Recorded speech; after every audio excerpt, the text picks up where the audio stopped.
Halo, bonjour. Ketemu lagi dengan Siska dari franciscaripet.com. Kali ini kita akan membicarakan topik yang sangat menarik. Apa itu? Nyamuk. Ya, nyamuk. Serangga berdenging yang sering bikin gatel di kulit kita. Apa menariknya? Oh, jangan salah. Ternyata nyamuk ikut mempengaruhi hancur dan berjayanya berbagai peradaban manusia. Tidak percaya? Siska jelaskan sebentar lagi ya.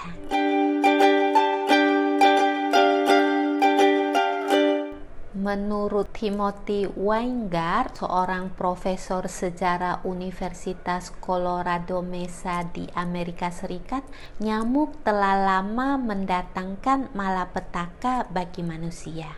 Dalam 200.000 tahun terakhir, dari 108 miliar manusia diperkirakan 50 miliar diantaranya meninggal akibat penyakit-penyakit yang dibawa oleh nyamuk, tepatnya nyamuk betina. Ya, nyamuk yang jantan nggak ikut andil kali ini. Kita tentu ingat ya, hanya nyamuk betina yang menggigit dan menyedot darah kita. Nah, setidaknya ada 15 penyakit manusia yang ditularkan oleh perantara nyamuk. Kalau tidak dari virus, dari cacing, ya dari parasit. Penyakit-penyakit itu antara lain kaki gajah, demam berdarah, demam kuning, Zika, West Nile, malaria, dan sebagainya. Sejauh peradaban manusia, penyakit malaria itu yang paling parah. Ketika tertular malaria yang paling ganas, yaitu malaria tertiana dan malaria tropika, penderita bisa mengalami kejang-kejang dan demam sampai 41 derajat Celcius. Peluang kematiannya bisa mencapai 50%. Nah loh, ganas kan? Tapi bagaimana sih sejarah awalnya sampai serangga ini demikian mematikan? Awalnya setahu Siska dari Afrika. Mari kembali ke 8.000 tahun yang lalu ketika para petani berbahasa Bantu di Afrika Sub-Sahara mulai menatap di sepanjang delta Sungai Niger. Daerah itu sangat bagus ya untuk membudidayakan ubi dan pisang raja. Sayangnya lokasi itu juga tempat berkumpulnya sekawanan nyamuk yang terinfeksi malaria. Untungnya gen orang-orang Bantu ini kemudian bermutasi membentuk sel sapit. Parasit malaria jadi tidak bisa menempel pada bentuk baru hemoglobin ini. Hasilnya kekebalan mereka terhadap penyakit malaria meningkat jadi 90%. Mereka pun aman melintasi tanah Afrika antara tahun 5000 sampai 1000 sebelum Masehi. Sekarang kita melompat ke tahun 1652 ketika Belanda mulai menjajah Afrika. Pada awalnya Belanda bertemu suku Khoisan yang tinggal di pesisir pantai. Belanda dengan mudah dapat menduduki daerah itu. Tetapi saat Belanda dan kemudian Inggris mencoba memperluas wilayah ke pedalaman, mereka bertemu orang-orang Xhosa dan Zulu yang kebal malaria. Nah, bangsa Eropa kan tidak menguasai medan di sana. Sebelum sempat mencaplok wilayah tersebut, penjajah ini justru menyerah dan terusir oleh nyamuk. Di kawasan Mediterania, dua kekaisaran besar sedang bersaing memperebutkan kekuasaan. Mereka adalah Persia dan Yunani. Pada saat itu ya, Yunani terbelah menjadi dua, yaitu Sparta dan Athena.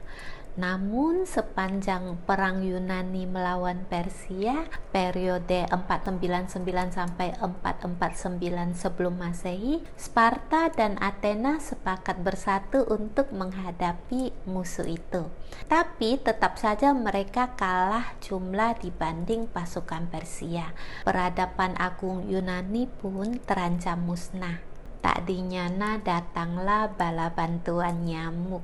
Ya, ceritanya saat Persia hendak mengepung kota-kota Yunani, mereka harus berkemah di dekat rawa-rawa. Pasukan nyamuk langsung menyerbu. Kombinasi mematikan malaria dan disentri pun sukses membunuh 40% pasukan Persia. Akibatnya pada klimaks pertempuran Plataea tahun 479 sebelum Masehi, Persia loyo duluan. Yunani pun dapat mengalahkan Persia sekaligus mengakhiri perang. Musuh bersama lenyap. Athena dan Sparta kembali saling menyerang. Ini yang kita sebut dengan Perang Peloponnesia. Sebagian besar Yunani hancur lebur, diperparah dengan endemik malaria yang terus-menerus menggerogoti penduduknya. Pada saat melemah, sebuah kerajaan yang masih segar bugar mencoba memanfaatkan situasi ini. Namanya Makedonia. Puncak kejayaan kerajaan ini adalah ketika dipimpin seorang raja belia, Alexander Agung. Walaupun minim pengalaman, raja muda Alexander rupanya cerdik dan bertangan dingin. Siapa dulu dong ya gurunya? Kita masih ingat kan? Alexander ini murid dari Aristoteles, cendekiawan yang bijaksana.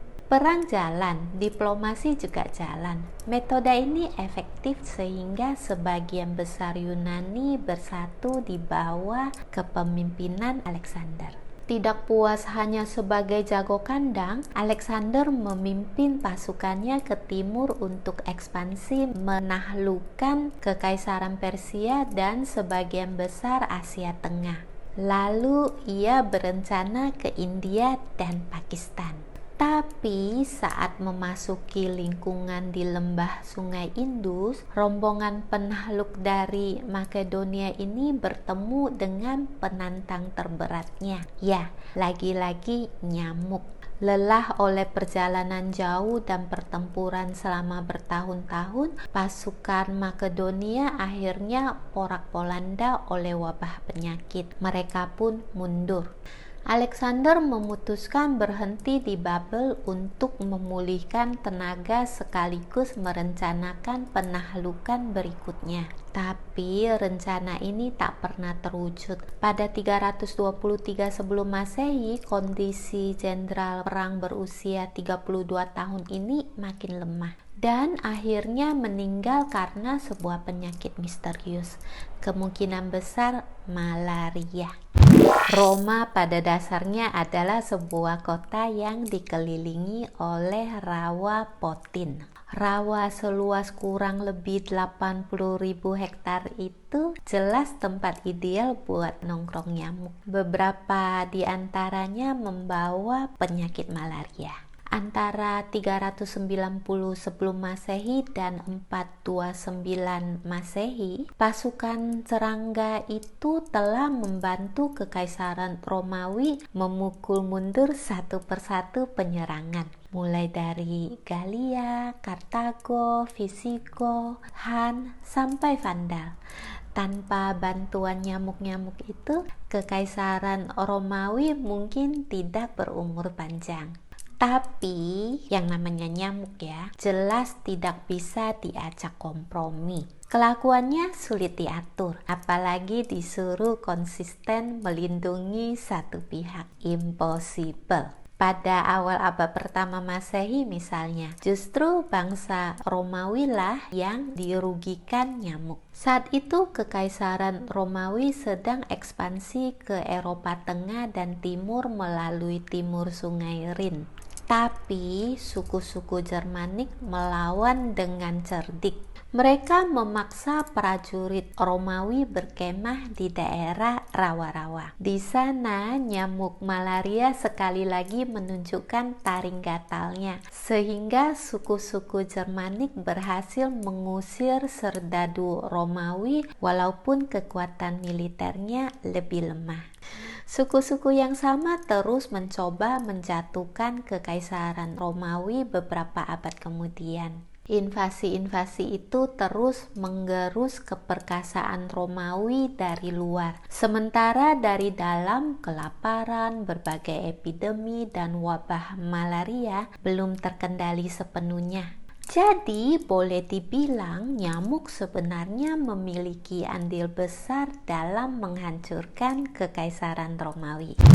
Sebenarnya masih banyak fenomena-fenomena menarik yang Siska catat terkait campur tangan nyamuk dalam penghancuran dan pembangunan peradaban. Kalau kalian mau tahu, silakan baca di blog ya, ini alamatnya. Semua ini membuktikan bahwa nyamuk sama sekali tidak bisa diremehkan. Sejarah telah membuktikan merekalah tentara terkuat yang tidak pernah diakui di muka bumi ini. Bahkan sampai hari ini manusia belum bisa dibilang menang berperang melawan nyamuk.